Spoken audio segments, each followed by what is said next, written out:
नमस्कार दोस्तों, स्वागत है आपका एक बार फिर से नॉन एकेडमिक्स में। ये हमारा क्रैश कोर्स चल रहा है और अगला सब्जेक्ट है इसका सिविक्स।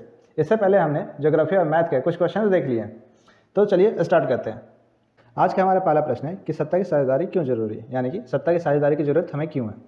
इसका आंसर क्या है कि सत्ता का बंटवारा होने से विभिन्न सामाजिक समूहों के बीच टकराव का अंदेशा कम हो जाता है। अंदेशा का मतलब यहाँ पे डाउट, ठीक है, कम हो जाता है।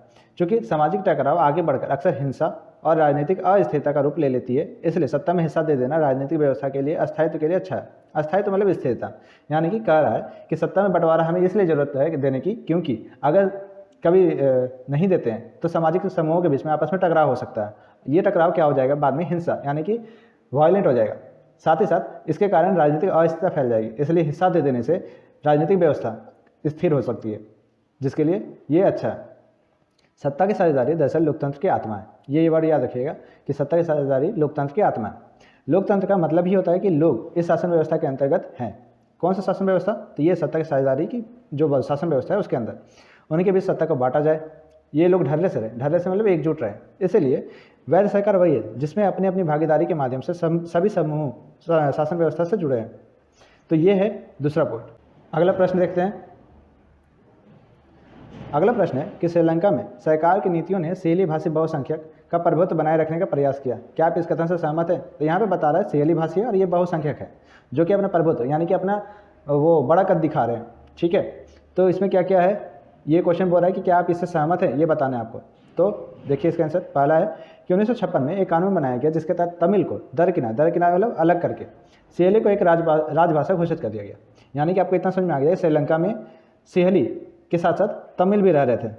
मतलब सियाली को यहाँ पर बहुसंख्यक होने के नाते यहाँ पे अधिक फायदा मिल रहा था। यानी कि सियाली को एकमात्र राजभाषा घोषित किया गया, यानी कि उस देश का श्रीलंका का राजभाषा सियाली घोषित किया गया, जो कि गलत था क्योंकि यहाँ पे तमिल भी थे, ठीक है। अगला है कि विश्वविद्यालय सरकारी नौकरियों ने सियालियों को प्राथमिकता दी गई। नए संविधान में यह प्रावधान किया गया कि बौद्ध मत का संरक्षण और बढ़ावा देगी। ये जो सियाली भाषी थे ये बौद्ध धर्म को मानते थे, ठीक है, जबकि तमिल वाले कुछ हिंदू थे और कुछ मुसलमान थे। श्रीलंकाई तमिल को नागरिकता से अलग रखा गया, तो यानी कि जो श्रीलंका के मूल तमिल थे उनको नागरिकता देने से भी मना कर दिया गया। चलिए अगला प्रश्न देखते हैं। अगला प्रश्न है कि आधुनिक लोकतांत्रिक व्यवस्थाओं में सत्ता की साझेदारी के लिए अलग अलग तरीके क्या हैं, यानी कि सत्ता की साझेदारी किस किस तरीके से की जा सकती है, प्रत्येक का उदाहरण देना, या फिर सत्ता की साझेदारी के 4 रूपों की व्याख्या करें, ठीक है। यानी कि आपको इससे पता चल रहा है कि सत्ता की साझेदारी 4 रूप से की जा सकती है। तो वो 4 रूप क्या क्या है वो देखेंगे। पहला तरीका है क्षैतिज वितरण, ठीक है। क्षैतिज वितरण मतलब कहने का क्या है कि जैसे कि आपको मैथ में पता होगा, इस रेखा को कहते हैं क्षैतिज रेखा और ये खड़ी रेखा को कहते हैं ऊर्ध्वाधर रेखा। क्षैतिज रेखा जब बोल रहे हैं यानी कि ये इस तरह की बात है, यानी कि यहाँ पे क्या होगा, यहाँ होगा विधायिका, यहाँ होगा कार्यपालिका और यहाँ होगा न्यायपालिका। तो ये इस तरह के वितरण को बोलते हैं क्षैतिज वितरण, ठीक है। और ये सरकार के 3 अंगों के बीच होता है और इस वितरण को कहते हैं शक्ति का विभाजन। यानी कि कार्यपालिका है वो क्या करेगी, कानून को लागू करने का काम करेगी। विधायिका है वो कानून बनाने का काम करेगी और न्यायपालिका कानून की जांच करेगी, देखरेख करेगी, ठीक है। अगला वितरण है ऊर्ध्वाधर वितरण। ऊर्ध्वाधर वितरण का मतलब ये इस रेखा में। तो सबसे पहले क्या होगा, पहले होगा केंद्र, उसके बाद राज्य और उसके बाद स्थानीय शासन व्यवस्था। जो इस रेखा का जो व्यवस्था है इसको कहते हैं ऊर्ध्वाधर व्यवस्था। यानी कि सारे देश के लिए केंद्रीय सरकार होती है, प्रांतीय क्षेत्रीय स्तर पर अलग अलग सरकारें होती हैं, और एक स्थानीय स्तर पर यानी कि लोकल क्या होता है, पंचायत तथा नगर पालिका होता है, इसको स्थानीय सरकार कहते हैं। उच्चतर और निम्नतर सरकारों के बीच सत्ता की इस बंटवारे को कहते हैं ऊर्ध्वाधर वितरण। भारत के संविधान में केंद्रीय और राज्य सरकारों की शक्तियों का अलग अलग सूची में बांट दिया गया है। आगे देखेंगे कि वो कौन कौन सी सूची है। अगला पॉइंट देखते हैं। अगला पॉइंट है कि सत्ता को कई बार बंटवारा सामाजिक समूहों में कर दिया जाता है, यानी कि भाषाई समूह में हो सकते हैं या धार्मिक समूह में, जैसे कि बेल्जियम का उदाहरण था सामुदायिक सरकार का।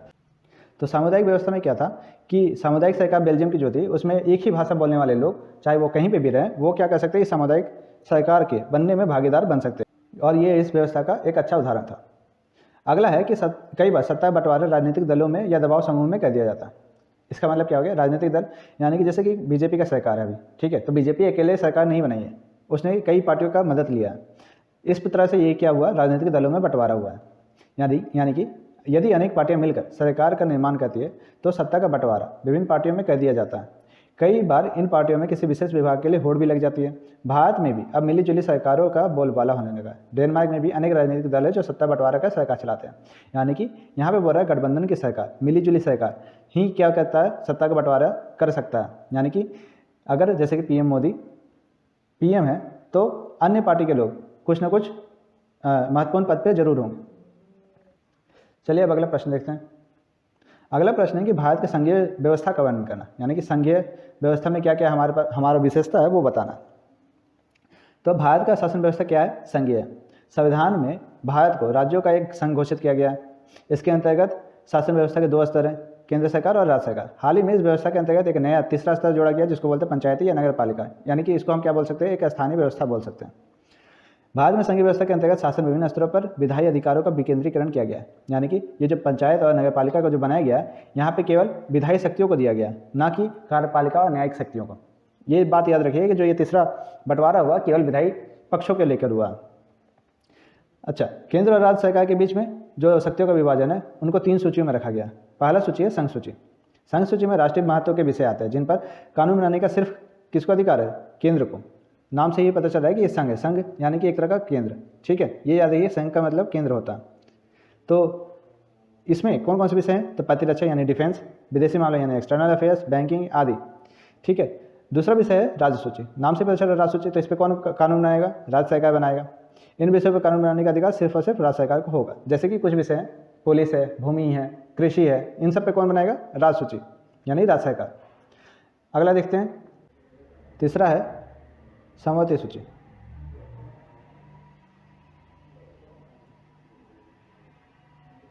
समवर्ती सूची क्या है? इस पर केंद्र सरकार भी कानून बना सकती है और इस पर राज्य सरकार भी कानून बना सकती है। यानी कि ऐसे विषय जिन पर केंद्र सरकार और राज्य सरकार दोनों बनाती है उसको बोलते हैं समवर्ती सूची।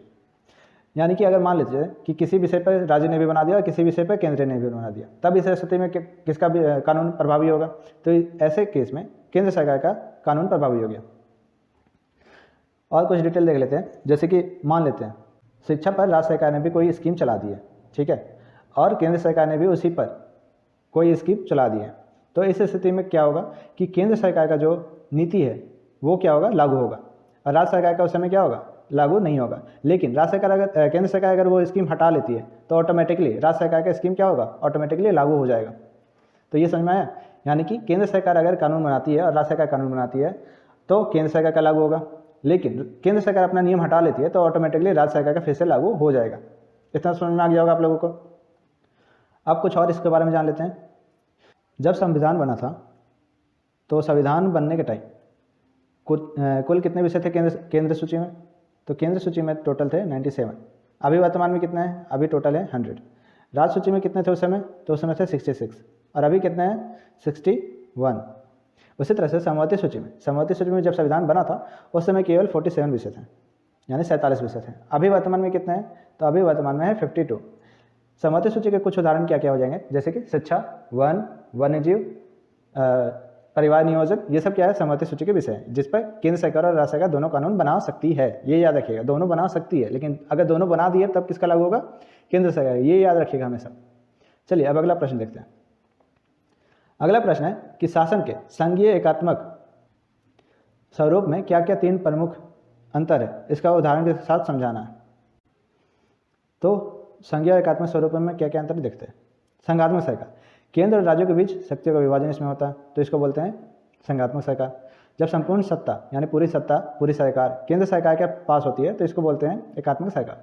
वही संपूर्ण देश का संचालन करती है। जैसे कि इसका एग्जाम्पल में क्या क्या हो जाएगा? इंग्लैंड, फ्रांस और श्रीलंका। जबकि संघात्मक में भारत, अमेरिका, ठीक है, ये सब हो जाएंगे संघात्मक। संघात्मक में केंद्र सरकार राज्य सरकार को आदेश जारी नहीं कर सकती है, जबकि इसमें आदेश जारी कर सकती है। संविधान प्रायः यहाँ पे कठोर होता है, जबकि यहाँ पे संविधान क्या होता है? लचीला होता है। यानी कि संघात्मक में केंद्र सरकार अपनी मर्जी से परिवर्तन कुछ भी नहीं कर सकती है, जबकि एकात्मक में केंद्र सरकार अपनी मर्जी से परिवर्तन कर सकती है। तो ये व्यवस्था इतना अच्छा क्यों है? अच्छा इसलिए है क्योंकि यहाँ पे लोगों द्वारा मतलब यहाँ पे ओपिनियन ज़्यादा मैटर करता है, यानी कि लोगों का यहाँ ओपिनियन ज़्यादा मैटर करता है, इसलिए यहाँ की जो सरकार है वो ऐसा शासन चला पाती है।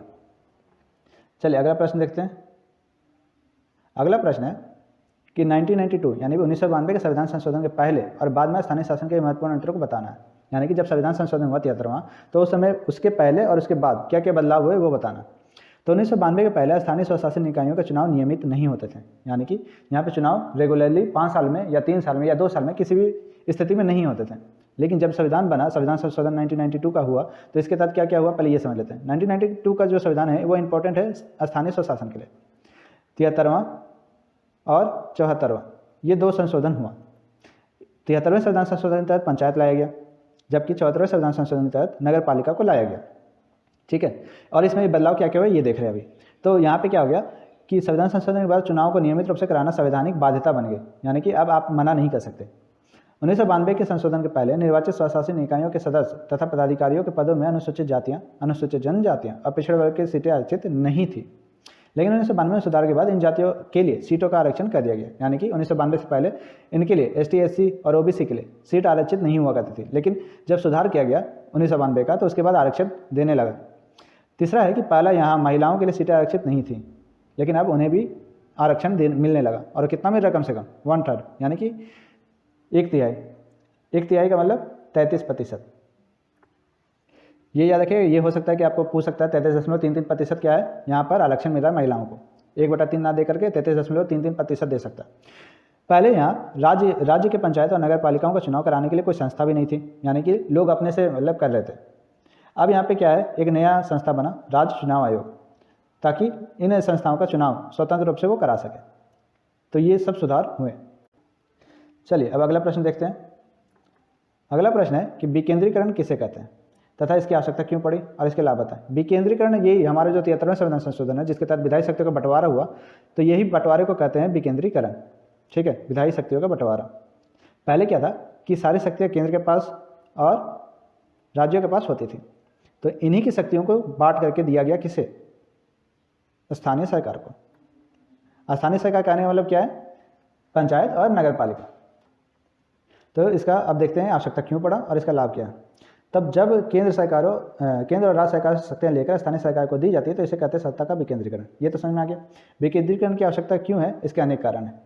पहला है कि भारत में बहुत से राज्य जैसे कि उत्तर प्रदेश, राजस्थान, मध्य प्रदेश आदि का आकार इतना बड़ा है कि राज्य की सरकार अपनी विभेद इकाइयों को पूरा ध्यान नहीं दे सकती, इसलिए उनका प्रबंध पूरी तरह से ठीक नहीं हो पाता। विकेंद्रीकरण से यह मसला हल हो जाता है। यानी कि यहाँ बोल रहा है कि राज्यों में इतनी ज़्यादा विविधता है कि राज्य सरकार अकेले पूरा ध्यान नहीं दे पा रहा। तो इसलिए अगर हम स्थानीय सरकार बना देते हैं तो स्थानीय सरकार क्या करेगी, राज्य सरकार की मदद करेगी, और प्रबंध यानी कि मैनेजमेंट, इसका मैनेजमेंट पूरी तरह से ठीक हो जाएगा, जो कि केंद्र सरकार और राज्य सरकार से नहीं हो पा रहा था। दूसरा है कि कुछ राज्य अनेक भाषाई लोग रहते हैं, अनेक जातियों के लोग रहते हैं, अनेक धर्मों के लोग रहते हैं, और सबकी आकांक्षाएं मतलब इच्छाएं पूरा करना राज्य सरकार के बस की बात नहीं है। तो शक्ति के विकेंद्रीकरण से अनेक विभिन्नताओं को हल करना भी आसान हो जाता है, यानी कि इस तरह से सभी लोगों की इच्छाओं को पूरी करना आसान है। अगला पॉइंट देखते हैं। अगला पॉइंट है विकेंद्रीकरण के परिणाम स्वरूप स्थानीय संस्थाएं विकास कार्यों में बड़ी सहायक सिद्ध हो सकती है, क्योंकि किसी विशेष स्थानीय लोग ही अपने क्षेत्र की आवश्यकताओं तथा समस्याओं को भली भांति समझ सकते हैं तथा उन समस्याओं का समाधान भी वही खोज सकते हैं। अतः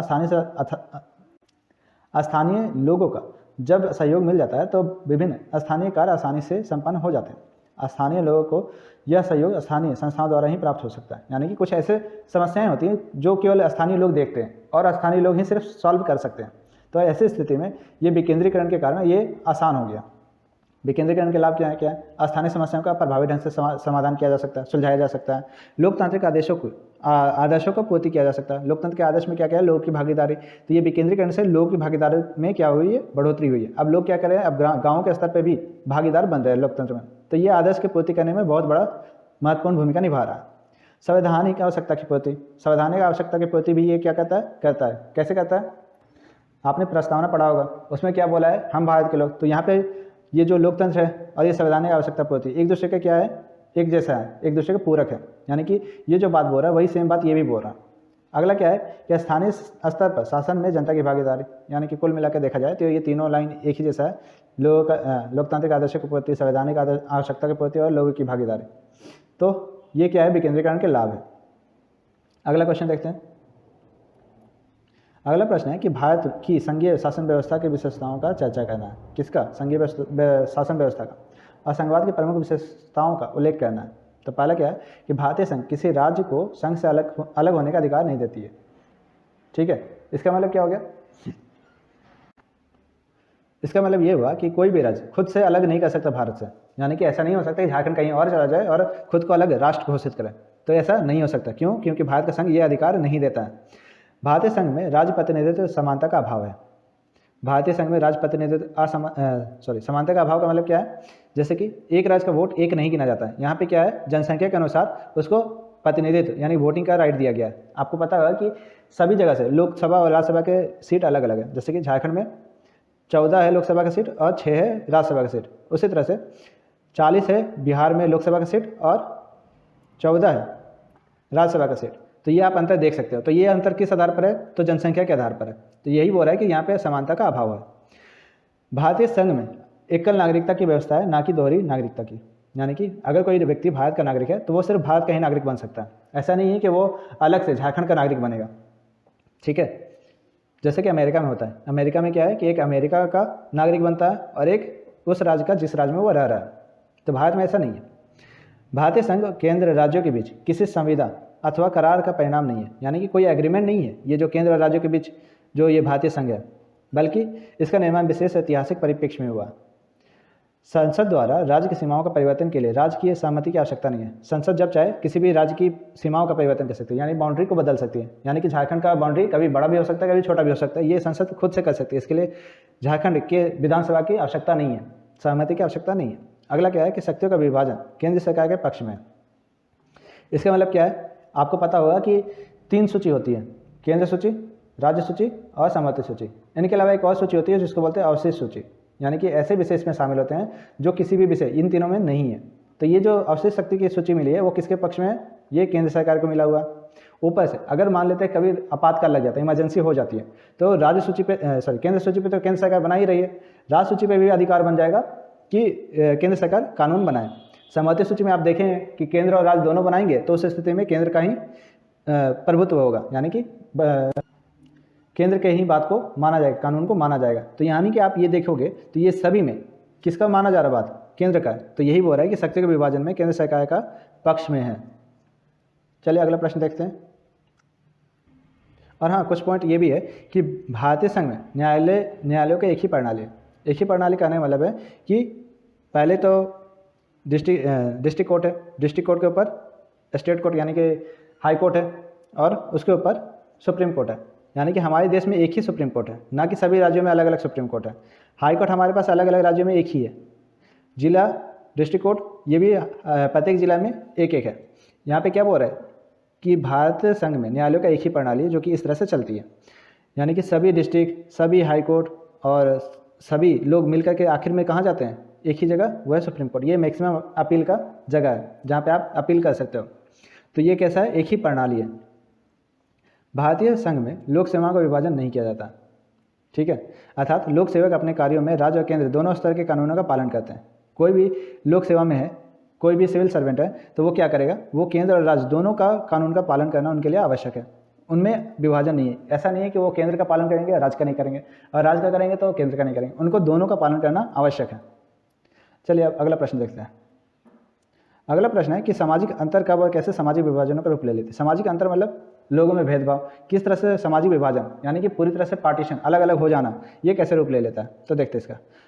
जब एक सामाजिक अंतर दूसरे अन्य अंतरों से ऊपर और बड़ा हो तो वह सामाजिक विभाजन का रूप ले लेता है। ये तो हमारा पहला हो गया कि कैसे होता है। यानी कि अगर कोई सामाजिक अंतर है दूसरे अंतरों से ऊपर या बड़ा ज़्यादा हो जाता है तो वह सामाजिक विभाजन का रूप ले सकता है। जैसे कि अमेरिका में श्वेत और अश्वेत नागरिकों के बीच अनेक अंतर हैं। जैसे कि अश्वेत गरीब है, बेघर है, जबकि और साथ ही साथ सामाजिक उत्पीड़न के शिकार है। तो ऐसी स्थिति में क्या होगा? ऐसी स्थिति में ये सामाजिक विभाजन का रूप ले लेगा। क्यों? क्योंकि ये जो अंतर है, अश्वेत, गरीब, बेघर, सामाजिक उत्पीड़न के शिकार, ये क्या कहता है? इसकी गंभीरता को और बढ़ाता है, जिसके कारण श्वेत और अश्वेत के बीच में लड़ाइयाँ हो सकती है। ये विभाजन बड़ा हो सकता है।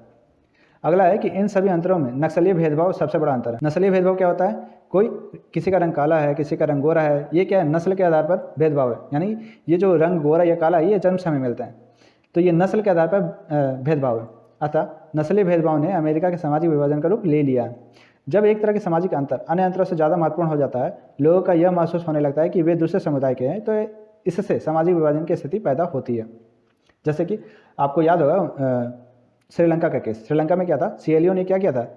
तमिलों को पूरी तरह से दबा दिया था। यानी कि इन्होंने इस तरह से अलग कर दिया था कि सीएलई ही सीएलई थे, तमिलों को पूरी तरह से छोड़ दिया था, जो कि वहाँ के मूल निवासी थे। तो ये भी क्या था? एक सामाजिक विभाजन ही था। सामाजिक विभाजन में एक सीएलई थी और एक मूल तमिल थे। सांप्रदायिकता क्या है? भारत में सांप्रदायिकता को बढ़ावा देने वाले विभिन्न कारणों का उल्लेख करना है। सांप्रदायिकता का अर्थ है कि अपने संप्रदाय के प्रति स्नेह और अन्य संप्रदायों के प्रति घृणा, यही है सांप्रदायिकता। दूसरे शब्दों में अपने धर्म को सर्वश्रेष्ठ समझते हुए दूसरे धर्मों के प्रति घृणा उत्पन्न करना ही सांप्रदायिकता है। बढ़ावा देने वाले कारक कौन कौन से? धार्मिक स्थलों को लेकर विवाद हमेशा उत्पन्न होता रहता है। इन विवादों को राजनीतिक दल अधिक उभार देते हैं। वे वोटों के कारण विभिन्न संप्रदाय के पक्ष में बोलने लगते हैं, जिसके कारण विभिन्न संप्रदाय के लोग सांप्रदायिकता की भावना से भड़क उठते हैं। यानी कि बहुत सारे देखे होंगे आपने पॉलिटिशियन जो धर्म के खिलाफ या धर्म के साथ अपना भाषण शुरू करते हैं, जिसके कारण वहाँ मौजूद लोगों में धार्मिकता बढ़ जाती है, जिसके कारण ये सांप्रदायिकता का रूप ले लेती है। दूसरा क्या है? राजनीतिक दलों द्वारा संप्रदाय विशेष को ज़्यादा महत्व देना और चुनाव में धर्म के आधार पर अभियान को प्रोत्साहन करना, ये भी क्या कहता है? सांप्रदायिकता को बढ़ाता है। सांप्रदायिकता के विकास में कट्टरपंथी महत्वपूर्ण भूमिका निभाते हैं। वे समाज के धार्मिक उन्माद को फैलाते रहते हैं। यहाँ एक वर्ड आया कट्टरपंथी। कट्टरपंथी का कहने मतलब है कि जिस धर्म से वो हैं उनका बढ़ चढ़ के एकदम पूरा गुणगान कहते हैं और दूसरे धर्मों के प्रति इतनी ज़्यादा घृणा उत्पन्न करते हैं कि सामने वाला व्यक्ति भी दूसरे धर्मों के प्रति घृणित हो जाए। तो ये क्या कहते हैं? ये धार्मिक उन्माद फैलाते हैं। ठीक है, उन्माद करने मतलब ये धार्मिक विचलन पैदा करते हैं। चलिए अगला प्रश्न देखते हैं। हमारा अगला प्रश्न है कि दबाव समूह और आंदोलन राजनीति को किस तरह प्रभावित करते हैं। यानी कि यहाँ पर पूछ रहा है कि दबाव समूह आंदोलन किस तरह से राजनीति को प्रभावित करते हैं। तो जब कुछ लोग अपने विशेष उद्देश्यों की पूर्ति के लिए संगठित होते हैं तो उनके इस संगठनों को हित समूह यानी कि दबाव समूह कहते हैं। ऐसे दबाव समूह स्वयं राजनीति से किनारे रखते हैं। किनारे मतलब अलग रहते हैं, क्योंकि या तो उनके मन में राजनीतिक गतिविधियों में हिस्सा लेने की इच्छा नहीं होती या जरूरत नहीं होती, उनमें राजनीतिक कौशल का अभाव होता है। ये कुछ कारण हो सकते हैं जिसके कारण वो अलग रहते हैं, लेकिन वे राजनीतिक दलों और सरकार पर दबाव डालकर अपनी मांगों को मनवाना चाहते हैं। इस प्रकार वे अनेक प्रकार से राजनीति को प्रभावित करते हैं। पहला क्या है कि वो लक्ष्यों की पूर्ति के लिए जनता की सहानुभूति और समर्थन प्राप्त करने का पहले प्रयत्न करते हैं। वे ऐसे बैठकें करते हैं, जुलूस निकालते हैं, सूचना अभियान चलाते हैं ताकि उनको लोगों की सहानुभूति प्राप्त हो। केवल जनता को ही नहीं बल्कि ऐसे दबाव समूह मीडिया को भी प्रभावित करने का प्रयत्न करते हैं ताकि मीडिया उनके मसलों पर ध्यान दे और ऐसे में सरकार और जनता का ध्यान उनकी ओर आकर्षित हो। तो ये हो गया इनका पहला काम। दूसरा है कि ऐसे दबाव समूह केवल सूचना अभियान तक सीमित नहीं रहते हैं, बल्कि वह धरना भी देते हैं। धरना मतलब वो बैठ करके आंदोलन करते हैं, हड़तालें भी करते हैं और सरकारी कामकाज में बाधा भी डालते हैं ताकि सरकार उनकी मांगों को जल्दी से माने। बहुत से मजदूर संगठन, कर्मचारी संघ ऐसे ही तरीके अपनाते हैं ताकि सरकार पर दबाव बना रहे। आपने बहुत सारे धरना देखी होगी, कभी शिक्षकों की धरना होती है, कभी मजदूरों की धरना होती है। तो ये सब क्या है? ये सब दबाव समूह। ये कोई पॉलिटिक्स में ज्वाइन नहीं होना चाहते हैं, ये नहीं कभी ज्वाइन करेंगे। ये सिर्फ दबाव समूह जो अपना काम करवाना चाहते हैं। कुछ दबाव समूह अपनी बात को लोगों तक पहुँचाने और सरकार को जगाने और सही हुए को जगाने के लिए महंगे विज्ञापनों का भी सहारा लेती है, यानी कि वह एडवर्टाइजमेंट भी करती है। कुछ दबाव समूह विपक्ष के नेताओं को भी अपने पक्ष में लाने का प्रयत्न करती है, उनसे भाषणबाजी तय करवा देती है। अपना वोट बैंक बढ़ाने के लिए विभिन्न राजनीतिक दल भी इन सब दबाव समूह के पक्ष में बहुत सारे प्रयत्न करते हैं। यानी कि यह क्या बोल रहा है कि इस लाइन में बोल रहा है कि दबाव समूह क्या कहते हैं? वो विपक्ष को, नेताओं को अपने पक्ष में लाते हैं और उनसे भाषणबाजी करवाते हैं। ये दोनों के लिए पॉजिटिव होता है। यानी कि दबाव समूह का भी यहाँ पे क्या होता है? यहाँ पे मांग जल्दी पूरी होने की संभावना बढ़ती है, साथ ही साथ इससे उस दल का भी क्या होता है? प्रचार हो जाता है। चलिए अब अगला प्रश्न देखते हैं। अगला प्रश्न है कि दबाव समूह राजनीतिक दल में क्या अंतर है? दबाव समूह और राजनीतिक दल। दबाव समूह अभी देखें कि ये राजनीति से दूर रहते हैं, जबकि राजनीतिक दल राजनीति में ही रहते हैं। तो देखते हैं पहला पॉइंट, दबाव समूह और राजनीतिक संगठन है वह किसी वर्ग विशेष के समान हितों को लेकर चलता है, जबकि राजनीतिक दल एक राजनीतिक संगठन होते हैं जो समाज के समान हितों को प्रतिनिधित्व करती है। तो दबाव समूह क्या कहता है? एक विशेष वर्ग का समान हित को देखता है, जबकि राजनीतिक दल पूरे हित का समान हित को देखता है। दूसरा क्या है? दबाव समूह का उद्देश्य सार्वजनिक नीतियों के निर्माण प्रक्रिया को प्रभावित कर अपने उद्देश्यों को पूर्ति करना, जबकि राजनीतिक दल का मुख्य उद्देश्य क्या होता है? सत्ता को केवल प्राप्त करना। तीसरा, दबाव समूह एक छोटा संगठन होता है, जबकि राजनीतिक दल एक बड़ा संगठन है। चौथा, इसका उद्देश्य क्या होता है? किसी खास या किसी विशेष वर्ग के मुद्दे तक सीमित रहना, जबकि राजनीतिक दल का उद्देश्य क्या होता है? बहुत व्यापक, यानी पूरे देश को लेकर ये चलती है। अगला क्या है? दबाव समूह सरकार के गठन के बाद अपना कार्य करते हैं, जबकि राजनीतिक दल सरकार बनाने के पहले और बाद में दोनों स्थितियों में कार्य करती रहती है। तो ये हो गया इसका अंतर। अगला प्रश्न देखते हैं। अगला प्रश्न है कि लोकतंत्र में राजनीतिक दलों की किन्हीं 4 भूमिकाओं का चर्चा करना है। अब यहाँ पे क्या क्या 4 भूमिकाएं राजनीतिक दल का वो बताना। तो पहला है चुनाव लड़ना, यानी कोई भी राजनीतिक दल मेनली इसलिए आता है कि वो चुनाव लड़े और सरकार बनाए, यानी कि राजनीतिक दल उम्मीदवारों का चयन दल के नेता द्वारा या सदस्यों या समर्थकों द्वारा होता है। प्रत्येक राजनीतिक दल चुनाव जीतना चाहती है ताकि सत्ता को प्राप्त कर सके। नॉर्मल सा, ये तो समझ में आ जाएगा, चुनाव लड़ना। दूसरा, सरकारी नीति को दिशा निर्देश देना। अब कोई भी राजनीतिक दल आती है तो वो उसका अपना अलग पॉइंट ऑफ व्यू होता है, तो जब भी वो सरकार बनाती है तो वो अपनी नीति और कार्यक्रम मतदाता के सामने पहले प्रस्तुत करती है। जनता इनमें से अपनी पसंद के नीतियों और अथवा कार्यक्रमों को चुनती है, यानी वोट देती है। इससे सरकार को जनता की पसंद नापसंद के बारे में भी पता चलता है। अगला पॉइंट है कानून निर्माण। कानून निर्माण का मतलब राजनीतिक दल को जब पता चल गया कि जनता क्या चाहती है तो उस हिसाब से वो कानून का निर्माण भी करती है, यानी कि ये क्या करती है, विधायिका में ही कानून अपना बनाती है। उसके बाद अगला क्या है, सरकार का संचालन, नीतियों कार्यक्रमों का संचालन। चुनाव में जिस राजनीतिक दल को सफलता मिलती है वह सरकार का निर्माण करती है और अपनी नीति और कार्यक्रमों का क्रियान्वयन करती है, यानी जो उसने पहले जनता को दिखाया था वो सब काम करने में ये लग जाती है, जुट जाती है। अगला प्रश्न देखते हैं। अगला प्रश्न है कि आधुनिक लोकतंत्र राजनीतिक दल के बिना क्यों नहीं चल सकती। आधुनिक लोकतंत्र, ठीक है, तो अगर दल ना हो तो सारे उम्मीदवार स्वतंत्र निर्दलीय होंगे, ये तो पहला बात हो गया, ठीक है। तब इसमें से कोई भी बड़े नीतिगत बदलाव के बारे में लोगों से चुनावी वायदे करने की स्थिति में नहीं होगा, क्योंकि वो अकेले होगा यानी स्वतंत्र होगा, उसके पास इतनी शक्ति नहीं होगी। क्योंकि हो सकता है कि अभी वर्तमान में उसके पास सरकार है, लेकिन कुछ दिन बाद हो सकता है कि सरकार ना रहे, सरकार बन जाएगी पर उसकी उपयोगिता संदिग्ध होगी, यानी डाउटफुल होगी। निर्वाचित प्रतिनिधि सिर्फ अपने निर्वाचन क्षेत्र के लिए कामों के लिए जवाबदेह होंगे, लेकिन देश कैसे चले इसके लिए कोई उत्तरदायी नहीं होगा। हम गैर दलीय आधार पर होने वाले पंचायत चुनाव का एक उदाहरण लेकर इस बात को समझ सकते हैं। इसमें क्या होता है कि चुनाव के लिए अक्सर क्या कहते हैं, पूरे गांव को कई खेमों में बांट देते हैं।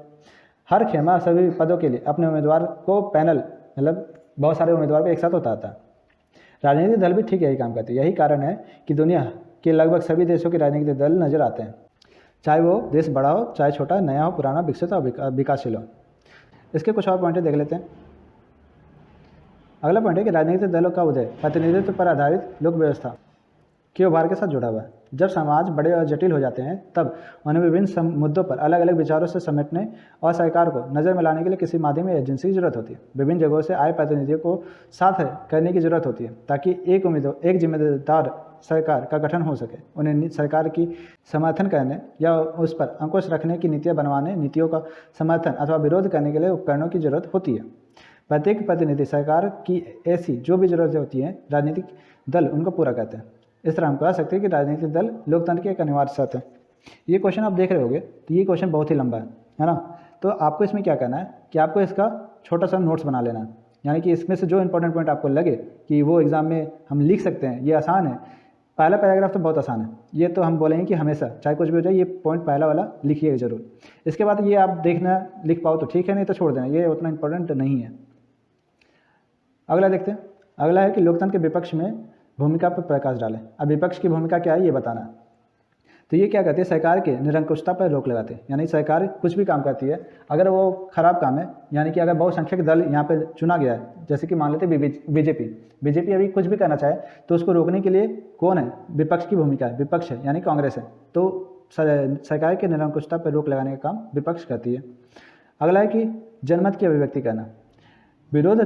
विरोधी दल यानी कि विपक्षी और साधारण जनता के बीच की कड़ी का काम करते हैं।